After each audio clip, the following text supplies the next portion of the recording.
to this April 14th, 2021 City Council work session. Thank you for joining us in this remote meeting format we're using in response to Governor Brown's Stay Home, Save Lives order. This format enables the City Council to meet and take care of business while keeping everyone safe. For work sessions like this one, where there is no opportunity for public comment, those wishing to access the meeting can do so by watching the live stream available on our website, the broadcast on Comcast Channel 21, or by calling into one of the phone numbers listed for this meeting on the public webcast and meeting materials web page. And thank you again for joining us. And with that, I am going to turn it over to the city manager to introduce our first topic. Thank you, Mayor. Our first topic is actually, I think, going to be presented by Heather, but I did want to just say it feels like a long time coming that we were talking many years ago as part of our Envision Eugene conversations about how important growth monitoring would be to our UGB discussions and our just overall community growth discussions. So it's pretty exciting to have Heather back talking about sort of how we're framing that. And I'll just turn it over to Heather and Mina. Great, thank you, Sarah. I'm gonna get situated here and share my screen.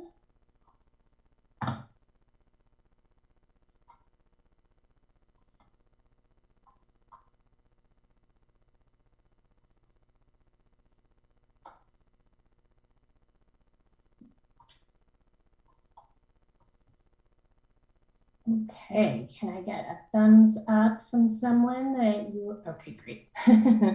All right, good afternoon, Mayor and councilors. The growth monitoring program, which we'll be discussing today, is based in a strong partnership and collaborative approach between the Planning and Development Department and the Information Services Division. And so first, I'd like to give a big shout out to several staff in both PDD and ISD that are listening today that have been very instrumental in all of the work we're going to talk about. So two of us representing PDD and ISD will actually be co-presenting. So I'm Heather O'Donnell, Senior Planner from the Planning and Development Department, and I am the Growth Monitoring Program Manager. And so my role is assisting with what the business needs are for the monitoring system you'll be hearing more about. And I'm here with Mina Roth, who will introduce herself and her role.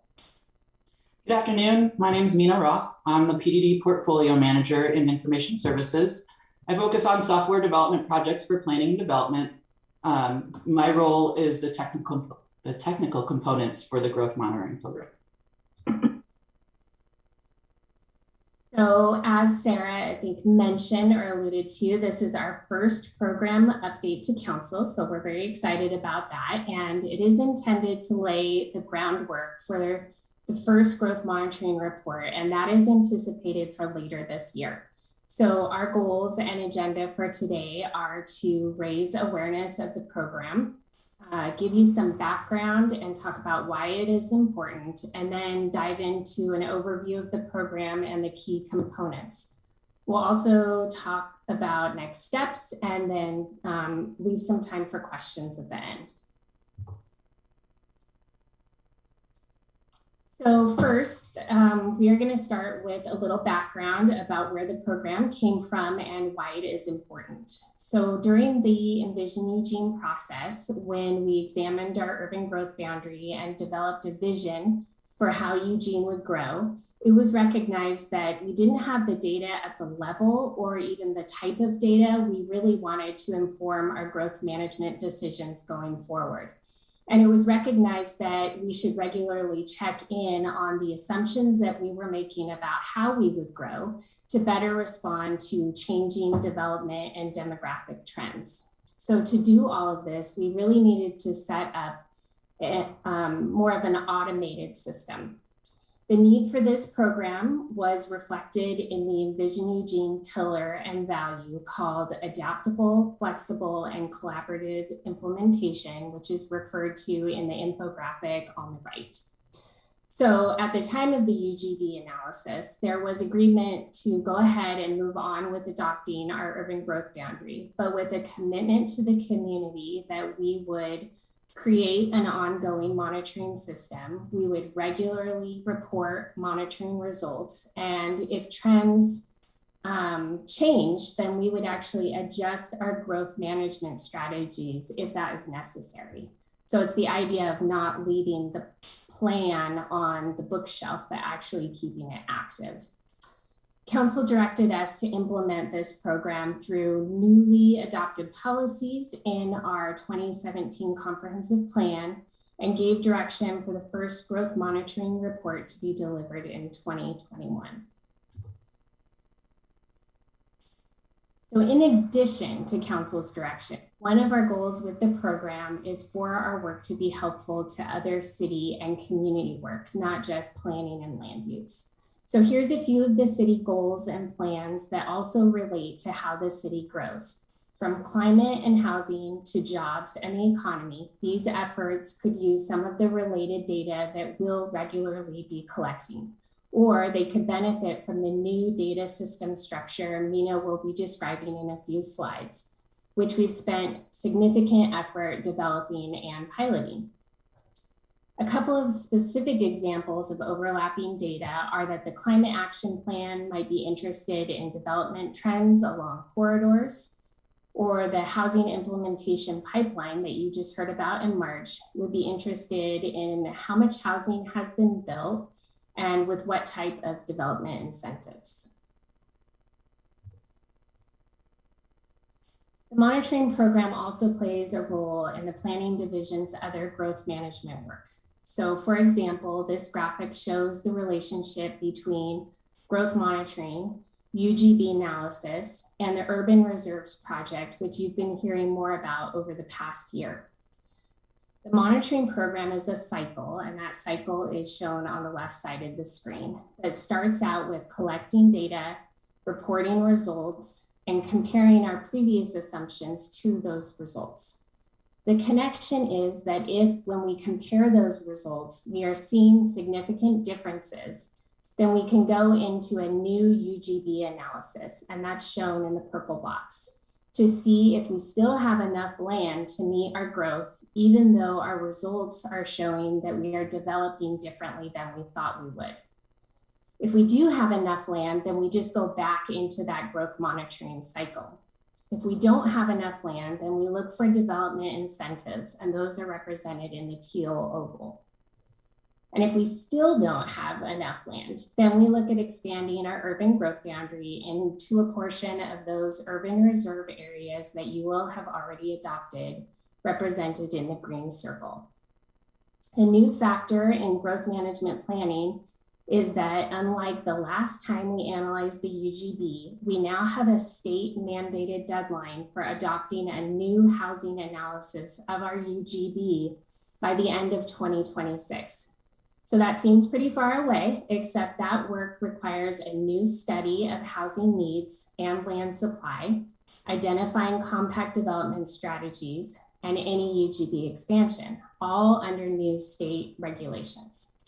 So as illustrated in this slide, having urban reserves in place and the first growth monitoring results will be important to help facilitate our future UGB analysis. So with that background, we'll turn to the program itself. At a high level, there's three main parts to the program. The quantitative, or what I affectionately refer to as the bean counting part of the program, has been the focus to date and is what we'll talk more about today. It's centered on collecting growth trends related to people, housing, jobs, and our land supply. It is important to note that our goal is not to have exact real-time data. There will always be some lag in the data to allow for quality control review, but rather our goal is to have relatively current data and to be able to track trends over time and make it easier to do regular ongoing UGB analysis. Key to the quantitative work is the Envision Eugene Technical Advisory Committee, or the ETAC, which has been established and has been reviewing results for both monitoring and urban reserves over the past couple of years. And we are very grateful to have Councillor Ye as a member of the ETAC.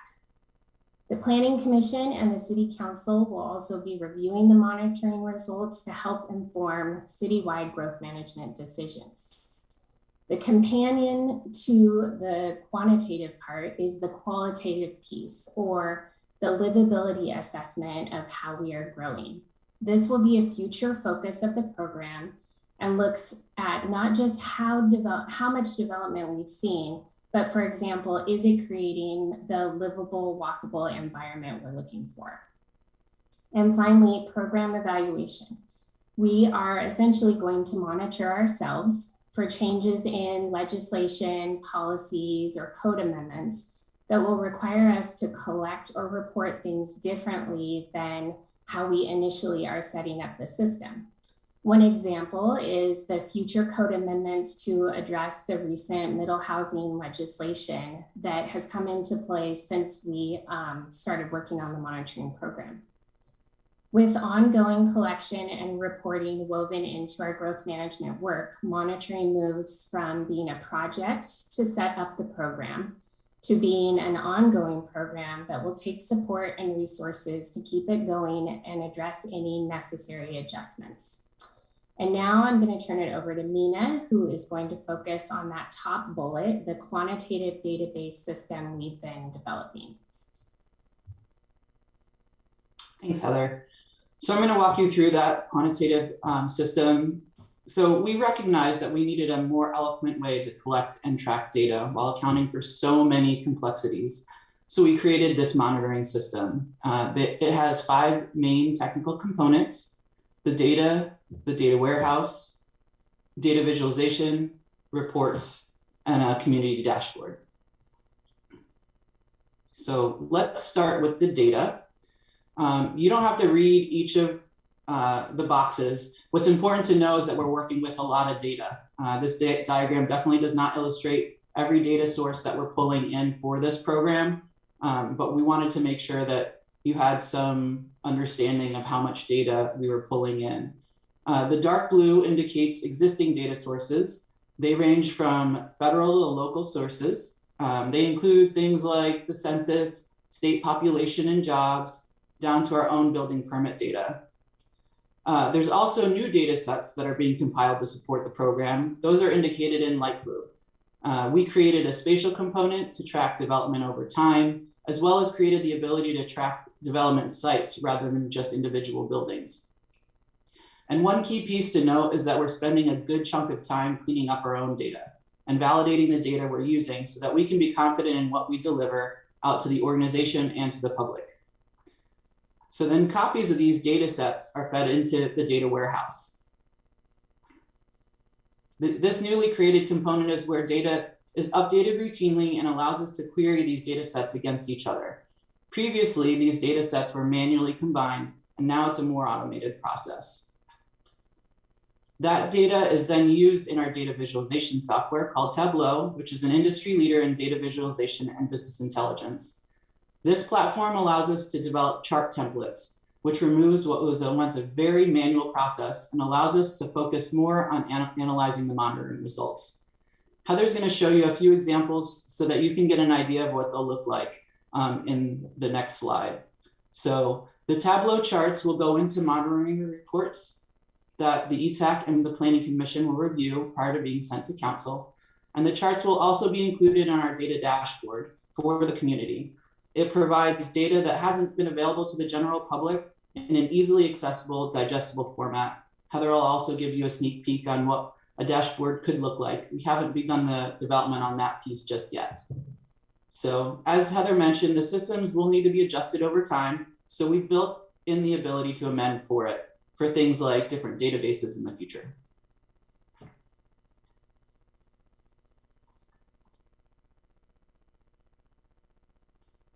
Okay, so as Mina mentioned, we've been working a lot on the data visualization component and wanted to share some examples of the charts the system produces and the types of questions it can help us answer related to planning and other city work. This is the point where I get to say I can't emphasize enough that this is draft or test data, hence hence the slide red text there. And we've done this in order to show you the variety of metrics we are covering. This is not intended to present actual results. That will come to you hopefully later this year all together in the report. So with that giant caveat, the first example I want to show you is population growth. And this one is related to actual population related to the forecast that we get. This information can be helpful for any long-range service provision planning throughout the city, from the city manager's office to fire and transportation and obviously land use. Job data, this one specifically shows job growth. We also have information by specific job sectors as well as income and poverty. This can help with questions regarding affordability and economic recovery efforts. And we are able to compare to other jurisdictions as well. And then development data, everyone's always interested in that. So how many jobs were built, or excuse me, how many homes were built, and how many of those utilize city development incentives like reduced systems development charges for accessory dwellings or the multiple unit property tax exemption program. And housing affordability. We will have a variety of metrics related to the cost of our housing, as well as related to our neighboring cities. And finally, land supply. Are we developing our land faster than we thought? If so, we may need to start back into long-range planning sooner than later, not only for land use, but parks, waste and stormwater, fire, police, and transportation. The last component of the system Mina mentioned is the community dashboard. While we haven't had time to focus on this yet, here's some kind of gold medal inspiration from Seattle, showing what we could do when we connect our data and systems and then display the results in an accessible, interactive format. This is a residential development dashboard. So here you can see the permit data on the left side, and that is linked to a live map in the middle that shows the permits geographically. And then on the right, you can see how many housing units are needed to reach the city's long-term housing goal. So a dashboard can pull together different data sources, different types of data, and different types of graphics to give a more complete picture, in this case, of residential development across the city. So next steps, the first 3 bullets we are actively working on right now. We are primarily focused on finalizing the permit and land use tracking system that we're developing. And then we're reviewing all of the permit data that's going into that system. We're also working on updating our buildable lands inventory.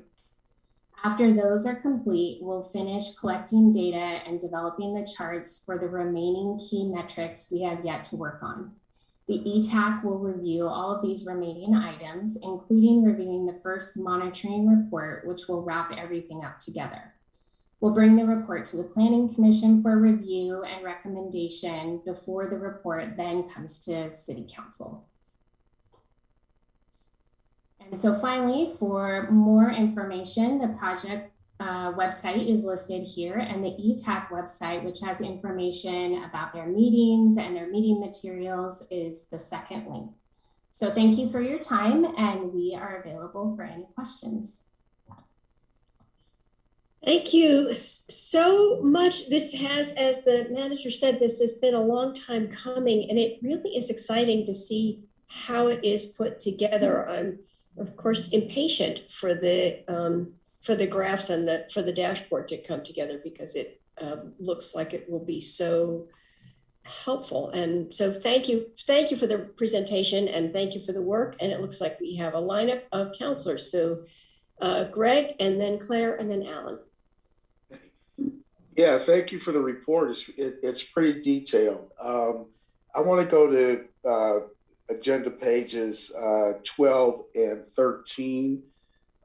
One of the things that I was looking for that I haven't seen is are we doing an analysis of migration patterns of who's moving here demographically, also with regard to income, where they're coming from, what are the trends in terms of, who's relocating to the area and either for whatever reasons, jobs, retirement, whatever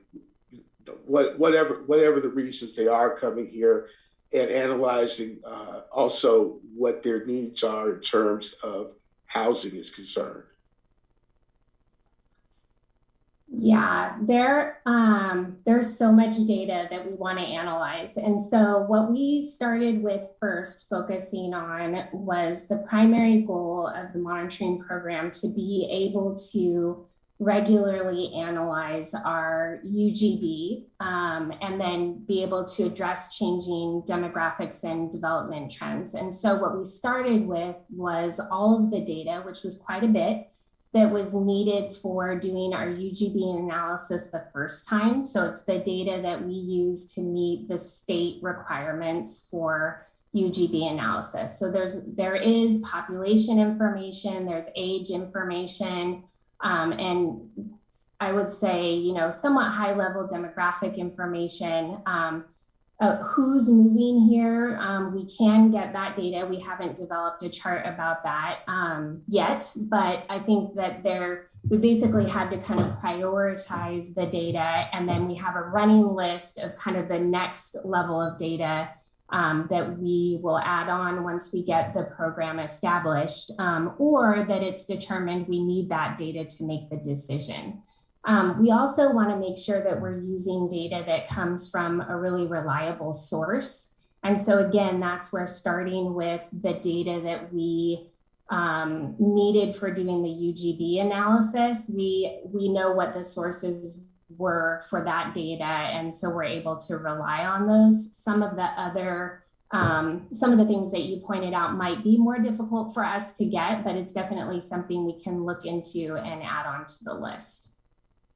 Because I think it's important to know, who's coming here and for what reasons they're relocating to the area, which could drive, the type of housing that we may need to accommodate, or looking at other options. Maybe it's going to be more seniors who need ADUs. Maybe it's going to be, more young families that need starter housing. So I'm just kind of trying to wrap around my head what, where folks are coming from, why they're coming here. And I think I've seen something from the state that does track some of that type of data. So it would be real interesting for me to see that. And I think for all of us to kind of, get a sense of what the housing demand is and what it will be. So I think a lot of that is going to be driven by the needs that those folks have coming into the community, as well as people who are already here that, are looking to, either upsize or downsize their housing needs. Yeah, and if I could add on a bit of a clarification that I don't think I really talked about in the presentation. The monitoring results are supposed to be checking in on the assumptions that we made during the UGB process, and then checking in, comparing our results to those assumptions. And so after we do the monitoring report, and if council gives us direction to move into a new UGB analysis, given the new state deadline that we have, that next step of analyzing our urban growth boundary, analyzing our land supply, and we'll go into a more in-depth review where we can look at some of the information that you were identifying that might then be wrapped into the monitoring program later. We just didn't identify it right away because it wasn't information that we used when we adopted our UGB the first time. But I think that's part of the monitoring program is analyzing things that are missing and then updating the program as we go forward. So thank you. I just want to reference Councilor Clark here.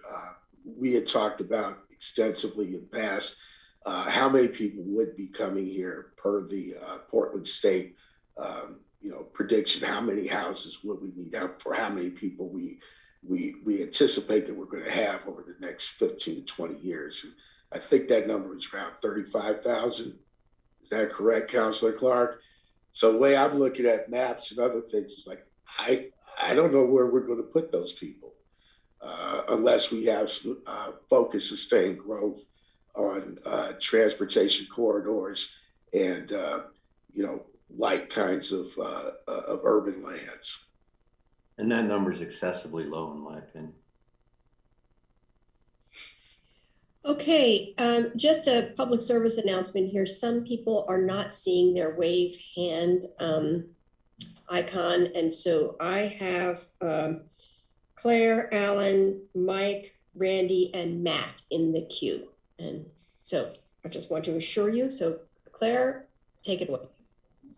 Thanks. I don't have any questions. I just want to say this is really exciting. I'm excited about the resources that are obviously being dedicated to this important work. I think this kind of data-driven analysis is only going to be more important going forward as we really face pressure around, what do we do about the UGB? And as Councilor Evans was pointing out, how do we accommodate the thousands of new residents we're expecting. And so being able to really dial in on the data in this comprehensive and very technical way, I think is super important. So I'm really grateful that the council made this decision whenever we made it, back when we were adopting Envision Eugene, to think in this way and to ask the city manager to invest in this kind of work. And it's got an ancillary benefit that it can be used to analyze other things that aren't necessarily directly related to housing that are important to us as we try to manage our city. So I just want to say kudos, and I'm excited. Thank you, Alan, and then Mike. Yeah, thanks, Mayor. Heather and Mina, this is really cool stuff. Great job putting this together. I know this is a difficult task to actually pull off, but by the way, it's taken a long time. It's so much more sophisticated than when we were dealing with this just a while ago. So I have four questions about data and one about outreach. I'm interested in affordable housing units and incremental affordable housing units, how many we are actually getting from all the things that we think we're doing. I know we got the RMLS and the permits and things like that. So are we, and one of the things in here is how many new middle housing homes. So are we going to be able to tell exactly what types of middle housing has been built and how many?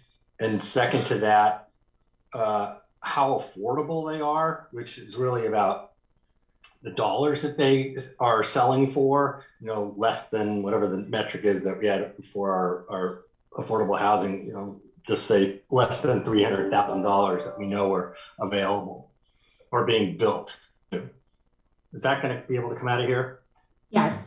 So we are going to have number of units for permits issued. So we're so number of units for permits issued by housing type. And once we have an understanding of what our code is going to look like, for instance, for middle housing, then we'll be able to have clear definitions of those middle housing types to be able to track them as the permits issued. Housing costs, we right now are looking at tracking average sales price by housing type. And again, that information hasn't been adjusted to reflect middle housing because that work is still underway, but definitely tracking housing sales price by type, and then also average rent across the city. So those are the main areas that we've identified right now that we can get very good, reliable data on. And then we can supplement that data as more resources become available. Yeah, so we will be able to, it's really about income level that is affordable, that makes buying affordable, and rent level. So those are the metrics we need to be able to capture in order to tell if we're creating more affordable housing units. So we are going to be able to get there.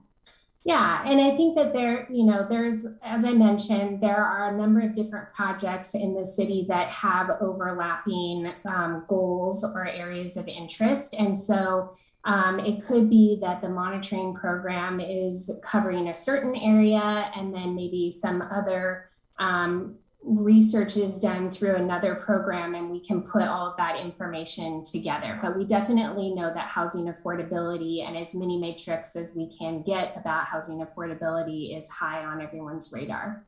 Yeah, right. And next question, I really like the matrix, by the way. I think it was very, very useful. In the third one down on the first page by mix, we'll be able, one of the big issues that came up last time was percentage of multifamily versus single family housing. And what we're projecting forward is that, so one of the things that why we set this up is to get specifically at that piece of data to be able to, because that was the most controversial part. We'll be able to have definitive data about that multifamily, single family split. Yep. Yes, good answer. And we will also break it out so that we have middle housing broken out more than we did the first time we talked about it. Because the first time we talked about housing mix, it was basically single family detached and all other attached housing types. But with the focus on middle housing types right now, we see a need to be able to break that out a little bit more. But yeah, that's absolutely one of our biggest goals, and is what is taking a lot of time. Yeah, good, as probably it should. So one of the other things that is about quality of life indicators, you didn't really touch on that very much. Can you talk about that a little bit? I can, to say that that is what we see as a really important companion piece to the quantitative work that we've been focusing on. And is really, the quantitative work is kind of what I think of as the state mandate. It's going to help us do our UGB analysis and some of the other state mandated reporting requirements that we now have that we didn't have when we started this process. The qualitative part, we've done some initial research a couple of years ago, actually, to look at different jurisdictions, different agencies, different businesses that are doing anything along those terms, measuring quality of life. And so we've got some examples from across the US as well as Canada, actually. And so we have those as a starting point to just kind of understand what's being done in the country. But I would say, there's more quality of life metrics that we probably need to add or think about. We really just haven't developed that part of the program yet. Yeah, I think that's the hardest part of this, probably. Yeah. Thing is figuring out what to measure and then how to measure it. What the other big issue that came up last time was industrial land, in particular the size of the pieces of property that are developable. Is that going to be able to be helped? That question. Yes, so we will have information about, so if you may recall, we identified, for instance, an inventory of what we called large lot industrial sites. Those were sites that were 10 acres or greater in size that were vacant or partially vacant, so underdeveloped, as part of our overall supply. And that included expanding the urban growth boundary to meet the entire demand, 20-year demand for large lots. And so the monitoring system will monitor, track development on those properties as they happen. So we'll be able to keep track of that inventory. Cool. Final question is, Tableau really lends itself to be able to create dashboards. Are we creating a dashboard that will be publicly accessible, or is it just going to be internal if we do one? No, yeah, I mean, our hope is to do probably more than one dashboard, maybe kind of topic specific dashboards that would be externally focused and would have some data available even for the public to download as well. So, so there is kind of some open data, an open data component, as well as a community dashboard component. Great, this is exciting. Thank you very much. Good work. Thank you. Thank you, Mike, and then Randy. Thank you, Mayor. First of all, I love that we are doing this work. Finally, this is awesome. You guys know I can see some of the smiles with staff. You know how much I've wanted to see this done for a while. You know how I am about the concrete data. I think the format is awesome. Looks fantastic. I think what you're presenting there is great. Here's my only challenge is that my recollection is that, well, let me ask one more question. You said later in the year we would have our first report. Can I have something more definitive than that? I'd love to give you something more definitive. I don't want to overpromise and then underdeliver. The part that we're focusing on right now is really one of the key components, which is making sure we get our building permit data correct. And because we're setting up an entirely new system for tracking specifically permit data and land use and zoning related to that, it is taking longer than we thought it would. And we want to get it right. We don't want to put it out there before it's ready. And I know the pandemic, and I know you guys are under tremendous pressure because of that and all of the demands on planning.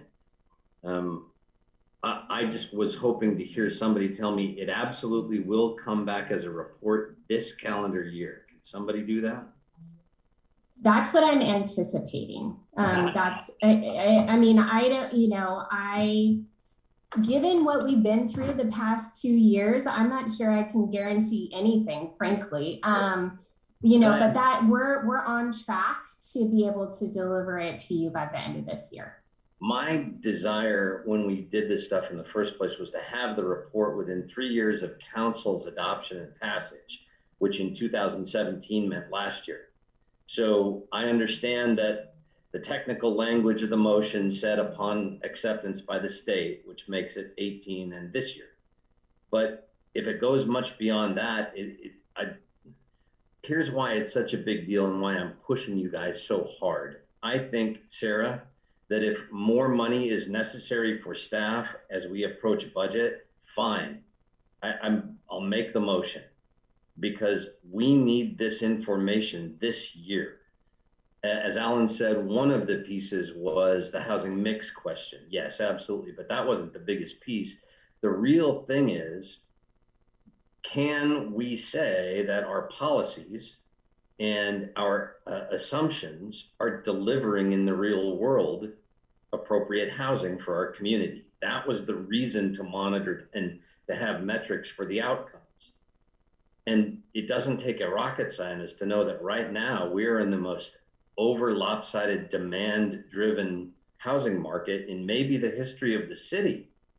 My great concern when we did the UGB work in the first place was that we were underguessing on population. We were overestimating on how effective we would be at creating the density models and multifamily housing and how that would translate in the marketplace. And some of my fears are coming to pass right now because what we're seeing is, you know, there's 282 houses for sale in Lane County right now. That may be an all-time historic low. And the demand is immense. There's, you know, in the housing market, there's 15, offers for every house that goes for sale. And the numbers are skyrocketing because of it. We know that we have a problem right now. And I believe that we need hard data to make better decisions sooner rather than later. I don't think we can wait till next spring to make decisions based on the data. I think we need the data now. We need to make better decisions. And like I said, I'll be happy to move at budget to get us more planners to be able to get it done. But I hope we aren't waiting till the end of the year to get our first report. Thank you. Sarah, if you'd like to comment on that, that'd be cool too. What I heard Heather say is it's more about getting the data right. I don't know if it's a resource personnel issue, but I think we'll follow up. I'll follow up with the team after this meeting and let you know if that's an issue. I need a second round too, please, Mayor. I have a hand now, I guess I'll do that. Okay, great. Randy, then Matt. Thank you, Mayor. And Heather and Mina, thank you very much for this report and any work. You know, obviously you had some staff helping you with this. I'd been looking for this type of information while I was running my campaign. I mean, this is important to where we go as a community. And I like the way the AIS was laid out, the packet. It just, to me, it was very intuitive, and I appreciate the time and effort and thought that went into this. A couple points I would like to make, playing off of what Councillor Evans said about information on migration. I think it's equally important that we collect data on out-migration and reasons and whatnot. And I think a good source of that is our Realtors Association. It may not be as exact as in migration, but having tabs on that and seeing the trends, it can sometimes help a community identify problems that are developing before you see it any other way. And I think, you know, the more time when we do have problems, we're losing certain industries or whatever it is, it gives us more time to respond to the changing conditions and make sure we're always looking after our economy. I would also, along those lines, I think it's important that we have income data as a part of this as well. The other half of affordable housing is living wage jobs, and knowing, you know, helping us see what kinds of business and industry, clean industry we should be going after to bring high-paying jobs into our community. If you're making enough money, affordability changes. So that's a piece I think is incredibly important as well. I'd also like to echo the industrial land size and make sure we have adequate space for that as well. Again, I have a great interest in trying to help our local economy grow with green technology jobs, and we have to have space to locate people, and then some of the challenges we've been experiencing with that. So those are things that very good report, very good set of data, but if there's a way to thread some of those things in, I think it would be useful to us from a policy standpoint, and I think it would also help our community members accessing the dashboard. Not that I want to load you with a bunch more work. It's important to get this out, but those are just things that I think are important as we try and wrestle with the decisions before us and make sure we're making well-rounded decisions. Thank you. Thank you, Matt, and then Emily. Yeah, thank you, Mayor, and thank you for this this in-depth report. And I really look forward to the interactive public-facing dashboard. Reading about some of the most desirable cities to live in the U.S. and regions, the PNW consistently makes top 10 lists. As climate change rages throughout these United States, with the rising popularity of our Pac-12 partners, the Oregon Ducks, in a post-Measure 9/11 world with excellent Pinot and microbrew varieties aplenty, and Oregon illustrating significantly low COVID transmission and mortality rates. I suspect that the secret's out throughout Middle Earth that the Shire is a desirable place to be, and I wonder how much COVID and/or climate change, in particular, factor into the relocation decisions, because I suspect, to Councillor Clark and Councillor Evans' points earlier, that the numbers, the projected numbers may be low, and so that's question number one. And number two, the second to last slide that you showed, there is a beautiful map of the city with certain hot spots, but I didn't see a key. And if we can go back to that slide and share with me what the key to that particular map would be, I'd appreciate that, please.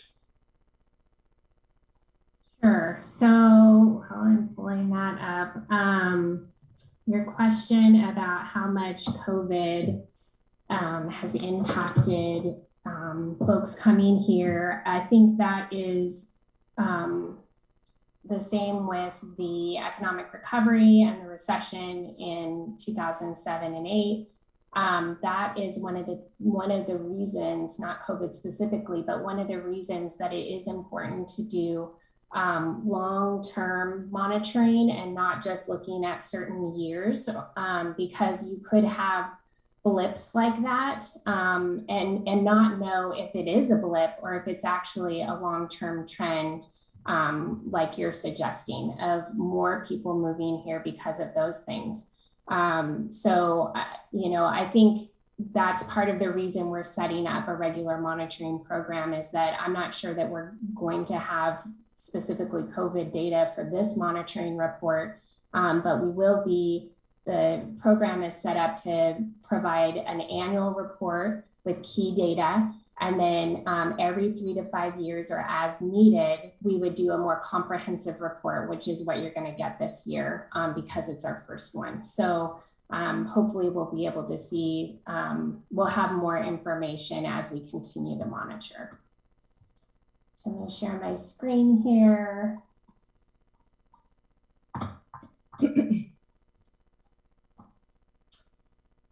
So is this the map that you were mentioning? Yes. Okay, so this is our the buildable lands inventory map that we adopted last time with our urban growth boundary adoption. So there is no, you're right, there's no key, but normally this map would have a key, and what it's showing you is the colors are basically solid colored lots are vacant land, or you know, basically vacant land, and the colors represent the different comprehensive plan designations that we've estimated for the property. So this, when I talk about redoing our buildable lands inventory, I showed this map because this is what we are updating, is bringing our inventory of vacant and underdeveloped, or what we call partially vacant land, up to basically the end of last year. And so we'll have that information to go with our monitoring report. And could you dive a little deeper into the different colors then, please? Oh, sure. So the yellow that you're seeing, that is low density residential. And then the purple is industrial. Green is natural resources. And then the orange, lighter orange, and then kind of medium orange, that is medium or high density residential. And then the blue would be, I think this blue is also industrial. Okay, thank you, Heather. I appreciate that. Yeah, sure, no problem. Okay, thank you. Emily, and then we're ready for second rounds. Thank you. This is really exciting. I love this stuff. You can't make good decisions without good data. And I'm always telling people, yes, we're using data. So this is really helpful. And I appreciate my colleagues' additions to other areas that we could add to our investigations. So thank you. I think this is great. And as Johnny Five said in Short Circuit, more input, more input. Thank you. Okay, we'll do some second rounds. I have both Alan and Mike, and just a time note, we have a second item on the agenda. It'd be nice to at least give them half an hour. So Alan, you're up first, and then Mike. Yeah, and you know, the thing I've been focusing in on is affordable housing, and to me, it's not so much about available land. By example, we have, this is a long long-standing problem. We've always had a problem of available affordable housing. 30, 40 years. It's not really been so much a supply as it is a market failure or an economic issue around affordable housing and missing middle housing. So the other question or comment I have is about data as info. You know, data not used is just numbers. Data that gets used is information to inform policy. So when you're putting this together and thinking about what data to pull in, I think about how we'll use this data to do our policy formulation, and more specifically, what questions are we going to be asking to help us answer those questions to get us to where we want to go, and is that the data we're collecting going to help us answer those questions? So from that kind of mindset, from my perspective, that's the kind of information that would help me make policy decisions down the road. Thank you, Mike, and then Matt. Will we have other or similar data available regionally rather than just the city of Eugene? Yes. Not for all of the metrics that we are doing. Just so you know, I think originally we identified about 300 charts that we were trying to develop. It's a lot. And so we have really focused on housing production, housing affordability, income, rent, things like that, as far as neighboring communities, and then jobs, looking at Lane County and Eugene. So we've been trying to be strategic about which ones we're pulling in a whole bunch of more data for. Well, excellent. Population is going to be a key one for me. There's two things I want to comment on. One is population. We adopted 34,000 new residents as the population forecast from PSU from 2015 to 2035. 34,000. Before we passed it in 2017, PSU revised that number to 40,000. And we know that, but we adopted the $34,000 person number because we didn't want to have to start over. And that's fine. That was the decision we made. I estimated at the time that based on the growth rates that we were seeing and that I did with my projections, I think that number is going to be a lot closer to 73,000. I said so then. And in 2035, we'll know the answer to that question. But I really, really would like to see us look at a couple of things. One, the metric that PSU uses. I talked to Lisa Prohl. I took apart the metric with her about how they forecast population, and there is zero accommodation for climate refugees. There is zero accommodation for other factors driving population changes in the Western United States. It's simply census, births, and deaths. That's the majority. There's a less than 1% fudge factor that they play with, but that's their metric. And I think we need to be taking into account other reasons why people move and live here when we're forecasting population. And most importantly to that is maybe the city of Eugene stays at 1% or 1 point something, but every community around us explodes because it's the only place you can buy a house affordably. So we have to be able to look at over time population in Eugene and population regionally in order to make good decisions about our policies, number one. Number two, the simple data is available now, and I really wish we could get a report back on a simple thing. Looking at single family permits. If you go back 20 years, right now it's 200 and I think last year was 280 something, 270 something. I don't remember the exact number. I had at the last time I checked a few weeks ago, 51 so far this year in Eugene. If you look, since we adopted the UGB in 2017, that number has always been in the 200s. And if you go back years, you'll see 600, 700, 800. We're building fewer houses right now than we have ever, except for in 08, 09, 10, and 11, when we were coming out of the recession. We need to be able to talk about that data this year. And Sarah, I'd love to know the number of what it would cost to get that data in terms of increased staff before we get the budget. Thank you. Okay, thank you, Matt, and then Greg, and then really, I'm hoping you all can keep it short because we have another agenda item. Yeah, Councilor Clark, thanks for picking up what I was putting down. I think we're speaking the same language about multiple factors, so I appreciate the inquiry, the observation. I want to point out two quick things, Mayor.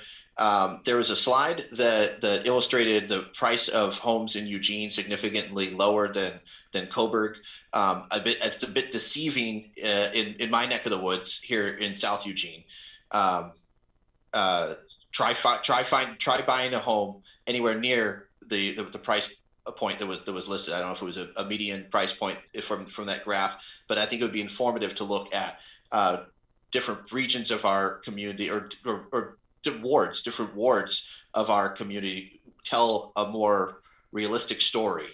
And moreover, based on the conversation that Councilor Groves and Councilor Semple and I had with the Onward Eugene team and the chamber and developers about housing downtown in particular last week, I would welcome, and I trust my colleagues would as well, I don't want to speak for anyone, but I would welcome a map of tier 1 transit routes and the amount of housing along said routes, so we can have a more robust dialogue about potential zoning changes, conversations about building up, conversations about mixed use, mixed economy, commercial on the bottom, residential on the way up, and what we're proposing doing at 1059 Willamette, and how we can replicate that potential success along our transit routes. And so I'm very curious about seeing housing hotspots around transit routes, please. And Greg. Thanks, Mayor. One real quick issue I want to follow up on as far as the demographics concerned. I see us having trends in the not too distant future where we're going to have a lot of not just climate refugees, but refugees from terrorism in Mexico and Central America. There's going to be a lot of people that are going to come up here looking for a safe place to live as those situations grow increasingly intolerable. So, and that's going to add to more or less the lower rung of our income ladder and cause a lot of crowding into units that are either not up to snuff or just basically people just trying to get in wherever they can, however they can. Regardless of whether they're coming to a job or not. So it's really important for me to see, what is driving people here, not just people from the Silicon Valley coming up here, flying back and forth to home, but who are coming up here permanently and who's coming in here specifically who are going to need more services, more things than what we have to offer right now. And I'll tell you this, it's not too far away. We're right around the corner from having that crisis hit us square between the eyes. Thank you all. Thank you for the presentation. Thanks for all of your questions. There's clearly a huge amount of energy and impatience around the work that you are doing and eagerness to see it be fulfilled and come back to us. So thank you very much for the hard work you're doing and that you've been able to continue through a pandemic, through a crazy 2020. So thank you so much for that. We look forward to hearing back from you. And with that, we will turn on to our second agenda item, the survey results. So I'll turn that over to the manager. Yeah, thank you, Mayor. I think this will nest nicely into what we heard from the community. So we're short on time. I'm just going to hand it over to Laura, Amy, Stephanie, Jason. Awesome team. Thanks, City Manager. Thanks, Mayor and Council. My name is Laura Hammond, and I work in the City Manager's office. I'm joined by several colleagues from across the organization, including Jason Dedrick with the City Manager's office, Amy Bradbury with Planning and Development, and Stephanie Scappa with Public Works. And we're here today to share some of the key results and findings of the COVID-19 household survey. The intent of this survey was to identify community impacts from the pandemic, to help prepare the city for strategic planning, and to use the survey as a tool to help chart our progress through the recovery. So today's presentation starts with an overview of the 3 types of surveys that were conducted, a snapshot of the demographics of those who took the survey. We will share highlights from each of the focal areas of the survey and look at how Eugene compares to other communities, and provide a review of the responses to the qualitative questions we asked. We'll also share some of the anticipated next steps regarding the survey results, and we look forward to hearing from you about that as well. So let's start with a quick review of the survey tools. We obtained data in 3 different ways: a representative sample, an English language self-selected online survey, a Spanish language self-selected online survey, and then we partnered with ETC Institute, which is a survey research firm that developed a standardized national survey instrument to measure the impacts of COVID-19 on households nationwide. ETC conducted the representative survey sample for us, and we used their tool as a basis for our other data collection. For Eugene's population, a representative sample is about 400 respondents. ETC mailed a survey to potential respondents who could complete it either on paper or via a website link. The survey opened in December and stayed open until we got the sample size we needed, and in total, we received 603 responses to that survey. Once that representative survey was complete, we launched a public online version of the same survey using Engage Eugene. Both English and Spanish versions of the survey were available online for anyone to take. We worked closely with a variety of partners to get the word out about the survey and focused heavily on reaching out to service providers to get the broadest range of input possible. We did get a fairly robust response to that survey. We in total received over 1,500 responses to the English survey and 118 responses to the Spanish survey. And I'll just point out that we were working with Lorna Flomo and Beatriz Hernandez, who built on our partnership with the Spanish language Facebook station La X and our new Aquí en la Ciudad broadcast to get as many monolingual Spanish speakers as we could to take the survey. Alex Reina, the host of Aquí en la Ciudad, helped us create an appropriate mechanism to engage that community.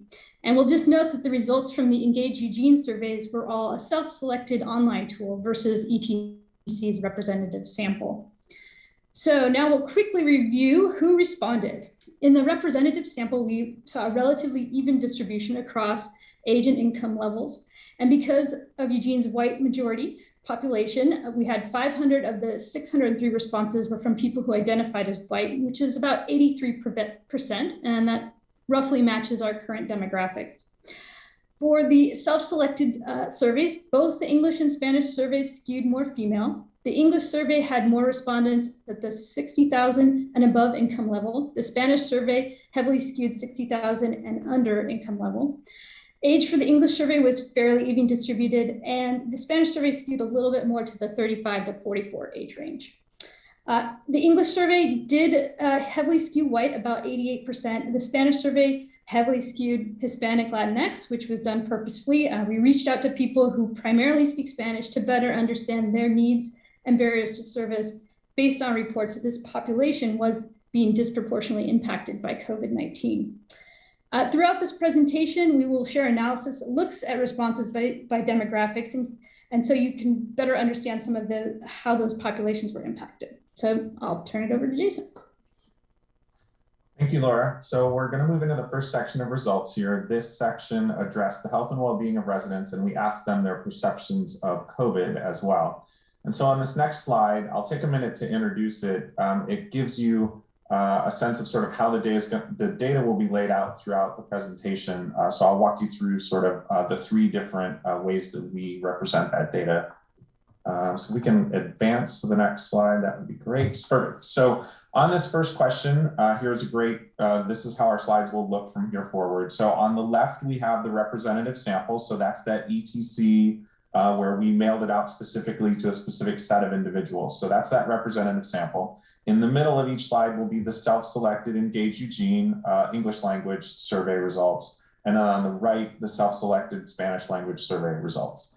And so for this question, do you think anyone in your household might be infected?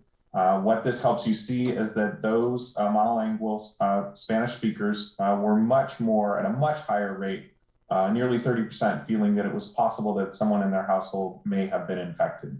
We believe what this reflects is that many of these folks are working in frontline service jobs in that industry, and their perception may have been that they were more likely to have been infected. The results from this question also begin a theme that you will see throughout the survey results, that we're seeing much different results and much higher impacts from COVID on our Hispanic and Latinx population than on others. So you can look for that to continue through the rest of the slides. In terms of the remainder of this section of questions in the survey, we were asking about emotional distress, basically asking if they had experienced mental health or emotional distress issues associated with COVID-19. And nearly half of our community in the representative sample, 45%, said that they did. And that number was even higher amongst those who responded to the Spanish language survey. We also asked them if they were interested in accessing mental health services, and if they were they able to access those services? And so in general, even though we had nearly 50% of folks experiencing some distress, less than 20% actually sought any kind of mental health services for that. So there's a bit of a gap there in our community. And then nearly 20% of our respondents to the Spanish language survey said that they wanted to access mental health services, but were unable. So as with many things we've learned throughout COVID, the inequities in access that exist in our community make getting the help folks want challenging, even when they know they want it and they want to seek it. I'll turn it over to Amy for the next section of results. Thanks, Jason. We're going to start out the financial situation of residents with information about employment. In the surveys, we first asked people if they had applied for unemployment assistance. I'm going to show you some graphs in a moment, but just quickly, just shy of 20% in both the representative sample and the self-selected English survey applied for unemployment, while only 13% of the respondents to the self-selected Spanish survey said they had applied. And then lastly, it's important to note that on the Spanish survey, we actually added the option would like to, but didn't qualify, and 31% of the respondents checked that box. So other percentages of people who had applied for unemployment assistance, over 20% of the people consistently reported not receiving unemployment. And then for Spanish speakers, it was over 40% of people reported not receiving unemployment. And again, I'd like to remind you that 31% of the respondents in the self-selected Spanish survey did click would like to, but don't qualify. This could mean that some respondents were undocumented, but it may also just be reflective of those who have had reduced hours and are ineligible for unemployment. When asked if their financial situation had gotten worse as a result from COVID-19, these numbers are consistently over 20% of the population. And as you can see from the self-selected Spanish survey data, over 70% of the monolingual Spanish speakers have reported a worse financial situation due to the pandemic. So another question we asked was, how has your financial situation gotten worse? And those top responses were work hours were reduced, sales are down, contracts were postponed, people have lost their jobs or have been sick and can't work. This was especially high in the Spanish survey. And then the other question we asked was, if you lost your job, what industry did you work in before coronavirus? And in both the English survey and both the ETC and the self-selected survey, food service was about 20% at the top response. And then in the self-selected Spanish survey, it was food service as well as construction and agriculture. And these results are reflective of what we've been seeing nationwide as well. As Laura noted in the beginning of the demographics overview, this slide shows that a notable result from the white versus non-white analysis. Since our population is so heavily skewed white, we wanted to see if there was any information that stood out from the data for residents who identify as non-white as part of our equity work. What we learned from that analysis is that across the board, people identifying as non-white report significantly higher need regarding finances. They're having trouble paying for necessities and think their financial situation will get worse. When asked if their financial situation has gotten worse since the start of the pandemic, 24% of people identifying as white reported yes, while 37% of people identifying as non-white reported yes to the same question. 22% of residents identifying as white reported losing their jobs, compared to 32% of their non-white counterparts who responded to that same question. And lastly, 36% of people identifying as white reported a reduction in their work hours, opposed to the 47% of people identifying as non-white reporting their work hour reductions.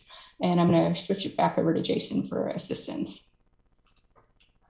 Great, thanks, Amy. So another section of our survey asked about the various programs that are available and funding sources available to our community members, and whether or not they had availed themselves of any of those. So the first thing that we did was provide them a list of all of the current assistance programs that were at that time available in the community. So these could have been funding that was available to the county or the city, could have been statewide assistance programs or things offered by other nonprofits. So we provided them that list of programs. And then for each of the survey, here were each of the types of surveys, here were the programs that folks said that they used. For the representative sample, the two top ones were food assistance and eWeb utility credits. For the self-selected English language, the Engage Eugene survey, it was food assistance and eWeb plus business support that was offered through the city. And then the self-selected Spanish survey, food assistance and rent assistance showed up new here, different from the other two areas, and then eWeb utility credits. It's important to note when you look at a number there, so that our full representative sample, 6% seeking food assistance, that number seems small, and as a percentage, it is small. But if we extrapolate across our community, that could mean as many as 10,000 people are in need of or were seeking food assistance at some time during the pandemic. So important thing about the actual numbers, not just the percentages on this. And moving on, we also asked where folks were having the most trouble. And so we provided them a list of 10 areas that folks are commonly running into problems during COVID. And so these were the top 6 that were indicated. And so maintaining employment, food, cleaning products, education, childcare, and utilities. These happen to align very well with our primary recovery strategies. So we felt really good about that alignment there, and it reinforces the need to keep looking at these areas going forward as new recovery dollars become available. It's also important to note here on those 10 areas that people could choose where they were struggling. Our respondents who identified as non-white had a higher percentage of experiencing trouble with those things in 8 of the 10 areas. So significantly more issue across those areas for our non-white community members.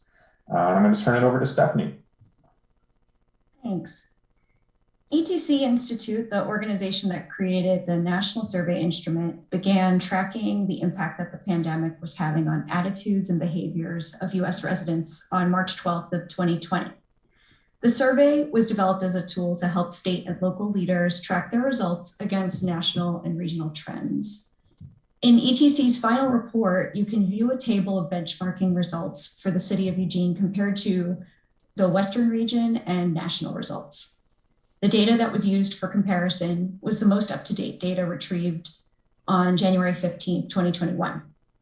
And the Western region, in case you're wondering, consists of randomly selected residents in 11 states. One of the first results that jumped out at us in the comparison of our data to others is that we are very good at wearing masks. 98% of Eugene residents indicate that they're wearing a mask to mitigate the spread of COVID-19. This is 34.5% higher than the national average. And what we know from the comparison analysis is that 27% of Eugene residents indicate that their financial situation has gotten worse as a result of the pandemic. This number is significantly lower than others who reported this in the Western region. 54% of survey respondents that reside in the Western region and participated in ETC's national survey indicated that their financial situation had gotten worse. The national benchmark for the same question was 44.3%. And that's just a backdrop with a more nuanced overview that's depicted in this table. This specific table shows a breakdown of how people's financial situations have gotten worse. These percentages are they're based on all responses from the surveys. This statistic seemed surprising to us that Eugene is actually doing better overall compared to our Western region counterparts. Some speculation on these results are that Eugene doesn't have a large manufacturing center and is not dependent on one specific industry.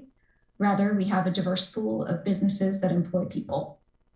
And we might have a protected effect, meaning the U of O and government are more secure large employers. One other thing ETC noted is that the rolling data from the Western region started in the beginning of the pandemic, whereas our data was collected much more recently in December and January of this past year. We got to ask 3 qualitative questions at the end of the survey to learn more from community members and to give them a space to have a voice.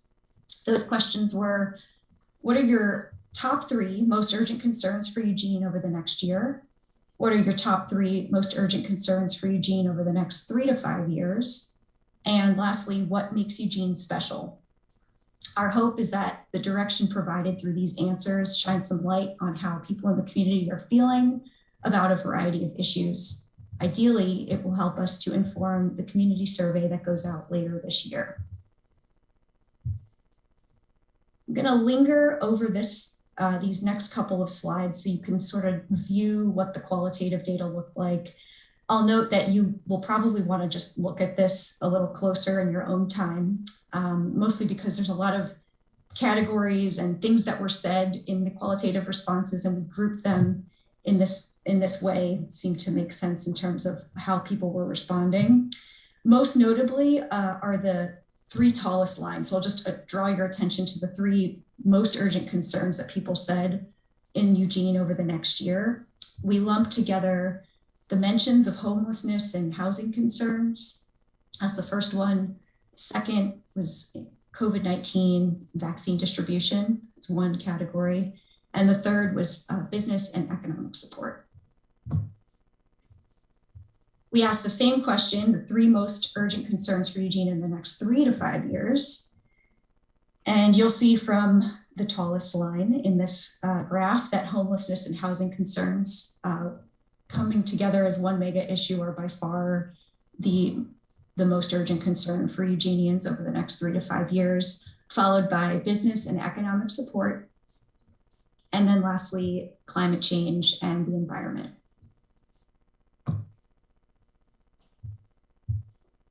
And the third qualitative question that was asked was, what makes Eugene special? And people had a lot to say about this.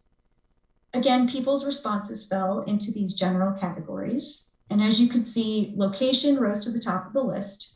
This category included any mentions of outdoors, the proximity to Cascades and coast, as well as recreational opportunities and activities afforded to us because of our location. The next highest mention was specifically about the people of Eugene. There were a lot of comments around the good things people have to say about others in their lives and circles. The third highest mention of what people find special about our community had a lot to do with citywide infrastructure and services spanning all departments. So a lot of mentions around bicycle and pedestrian trails, parks, community centers, safety, and the library. This presentation is a high-level summary of the data that were received from these different survey mechanisms. City Council is our first stop with this information. We want to get your thoughts and feedback on the information presented here, and then we'll be sharing our results within the city organization as well as within the greater community. Our next steps are listed out here. We're going to spend the coming weeks comparing results to where we're investing recovery funding to help match needs to appropriate resources and leverage transformational outcomes. We'll be sharing results with city work groups, including information at our next all-city meeting, which is tomorrow, to inform community recovery efforts, funding and policy discussions, and establish programs and services, especially those that can help address disparate impacts. We'll be sharing results with other agencies and community groups to help inform overall community efforts, and we'll use process to inform future survey efforts, including the broader community survey. Once some of our work teams and community groups have an opportunity to dive into this data, they will be able to generate ideas on how they might incorporate it into the work moving forward. We're looking forward to continuing these conversations. You could learn more about this work on these city websites. These websites include links to the full reports for the representative data as well as the self-selected data. You can also play around with an online dashboard that compares Eugene's data to these other communities in the Western region and our national counterparts, comparing our results by demographics. Thank you so much for your time. We'd love to spend the rest of this session hearing your thoughts and feedback. Thank you so much. And I'm not going to delay and let the counselors jump right in. So we have Matt, then Claire, then Alan. All Matt wanted to make comments. Great, thank you, Mayor, and thank you, Laura, Jason, and Stephanie for the dynamite presentation, and thank you for the ETC representative sample being mailed, that we didn't just lean on digital responses to ensure that there's a wide array of respondents. It was a little alarming to read that the top sources of information that residents primarily have used to learn about COVID do not include newspaper or periodicals, but there's a far more alarming point to make. There was a record scratch moment in this presentation, and that has to do with 45%. Did I hear that right? 45% of our community are potentially suffering a mental health crisis. 19% of respondents illustrated that a member of their household has accessed mental health services. 4% would like to, but have not been able to. If there's ever a red flag, red alert moment, it's right now. There are more than 1 million guns in the United States than there are automobiles that are registered. And we have a mental health crisis right here in our own backyard. While I recognize that Health and Human Services are state funded and Lane County is our public health agency partner, Mayor, I strongly suggest that we explore a declaration of a mental health emergency, that we lean in whatever way possible to connect folks to mental health and behavioral services, whether that's a link on our website. And I don't have those answers. This is just an observation and quite clearly a reaction to the data that has been shared with us. Moving from mental health to food insecurity, the 6.3% of folks who have accessed food services, does that include folks who have not necessarily applied through a state agency, but does that also include folks who may go to our service providers like Food for Lane County or Catholic Charity Services? Or is all that data come in and make up that 6.3%?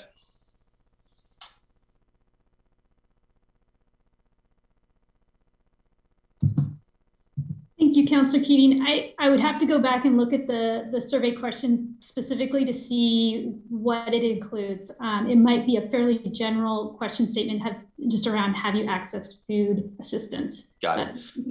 I got it. And so I would suspect that number is low for a variety of reasons, because maybe the respondent feels that they may be getting some support from one entity but not another, and so or there might be a sense of pride around answering that particular question. There's a variety of reasons why I suspect that number is low. But going back to my original point, the self-reporting alarmingly high numbers of folks in our community who are potentially experiencing a mental health crisis is pause for concern, and it warrants action. Thank you. Thank you, Claire, and then Alan. Thank you, Mayor. I guess for me, the thing that was really alarming was the 10-point spread difference between the experience of our white respondents and those in our Latin X community. I appreciate Councilor Keating calling out the mental health piece. I will show personally, I experienced anxiety and depression during the COVID pandemic, I was no near to having a crisis around it, but I would have answered yes to that question. But that 10-point difference in the impacts on our Latino community in particular, but also people of color in general, I think that is a clarion call for action. And that needs to be done in coordination with, Lane County Health and Human Services and our economic development partners. So, I really want to ask the question of the city manager and us, not to be answered right now, but what are we going to do to ensure that our Latino residents are receiving assistance, referral, support, and that they are being addressed with our economic development programs and are prioritized for engagement, because that is not okay. What I saw in those numbers is not okay. And we've done a lot of really good things as a city to expand our outreach to our Latino residents, but clearly there is a lot more that needs to be done, and we need to work to achieve parity for them with what the other members of our community are experiencing. It was an excellent survey. I really appreciate it. And I look forward to learning more from it as it continues. Thank you. Alan and then Mike. Yeah, to the point of mental health issues, the actual question was, are you experiencing emotional distress? 45% said yes. I don't know anybody who hasn't experienced emotional distress because of the COVID pandemic. I'm wondering who that 55% is and what they're doing. I'd like to figure that out. I think that's a survey question nuance that's probably about how people answer questions. I did want to highlight the food insecurity is a big issue, is as Councilor Keating said, but I also agree with what Claire said, that the biggest issue that stood out for me was the non-white impacts and Hispanic people's impacts and people of color impacts. This recession has been referred to as a K recession. So there's a bunch of people that are doing really well. And if you have a job and stock prices have gone up and your house is appreciated, you're doing great. But there's a whole ton of people on the other end of that are on the bottom half of that K recession that have gotten a lot worse.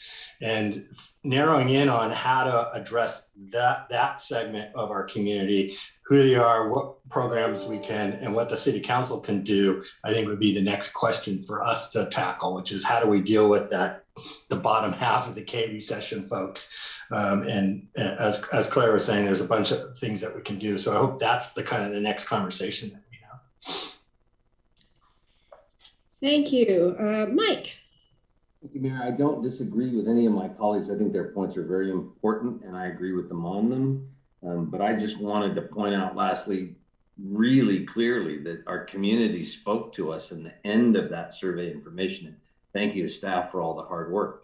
They said by a gigantic margin that the most important work we can be doing, not just in the short term, but for the immediate future, is around housing and homelessness.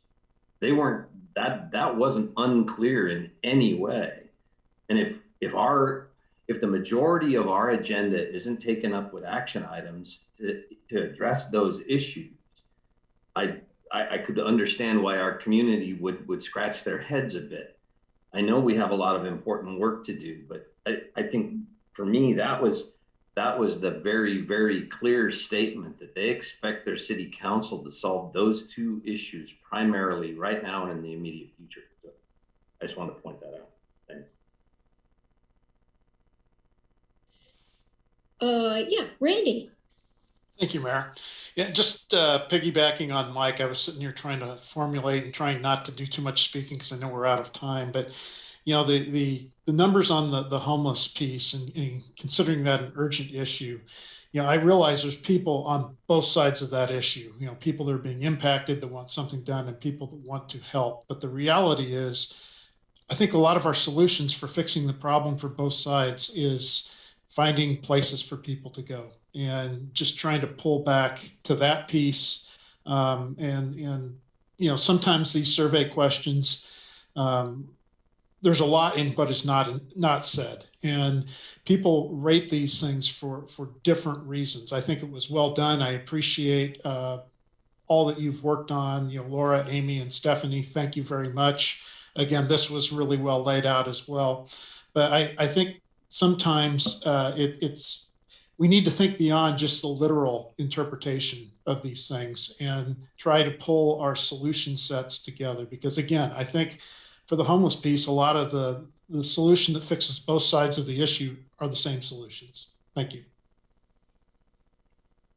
Thank you. I know Alan has another thing to say, but I just want to jump in and piggyback on that, because I think that when we look at the anxiety of the COVID crisis, a lot of it can be related to housing instability. And that has probably disproportionately impacted our Latinx, Spanish-speaking community. So those two things really are connected. And a reminder that you have a kind of a council goals and process work session coming up next week. And so this is really an opportunity again for you to raise this up in terms of your priorities for the future. So, and with that, I'll let Alan have a last word.